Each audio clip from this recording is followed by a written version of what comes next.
बिस्मिल्लाहिर्रहमानिर्रहीम। मुअज़्ज़ज़ नाज़रीन हज़रात, अगर आप नहूसत का शिकार हैं, आपके ऊपर चुड़ैल, देव, परी, जिन्नात हैं, जादू है, बंदिश है, कोई भी मामला है किसी किस्म का, आप मेरा ये बताया हुआ अमल करें। इंशाअल्लाह 3 दिन के अंदर जो चीज़ भी है वो वापस अपनी जगह पे पलट जाएगी।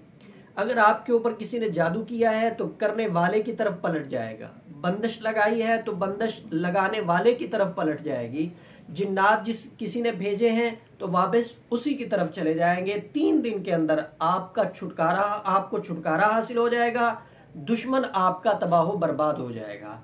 और इस अमल की बरकत से अगर वो दोबारा आप पे कुछ करने का इरादा भी करेगा तो अपने इरादे में वो कामयाब नहीं हो सकेगा। हमेशा हमेशा के लिए आपको इन चीज़ों से निजात हासिल हो जाएगी। आपने करना क्या है, आपने रोज़ाना सुबह और शाम 500 मरतबा इस तस्बीह को पढ़ना है। या कहारू, या जब्बारू, या मुजिल्लु, या मुंतकिमु, या मुईदु। इन तस्बीहों को आपने पढ़ना है। अल्लाह रब्बुल इज़्ज़त के फजलो करम से जो चीज़ भी है वो वापस पलट जाएगी और दोबारा कभी आपके करीब नहीं आएगी।